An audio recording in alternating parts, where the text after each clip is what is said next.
Dito kami ngayon ni Mami Ay, naku, sa apartment. Kasi nagdi-deliver ng mga materyales. Ito yung mga pauna. Mga paunang materyales. Naku, Ayan. nagkataon, uwi ka, wala kang sinela.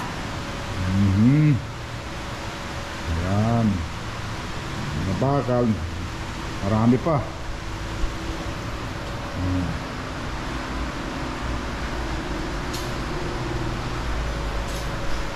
Dito kami. Pagod ako. Si Juliet nasa waiting station. Dito siya sa labas. Nantayin niya yung mga delivery pa.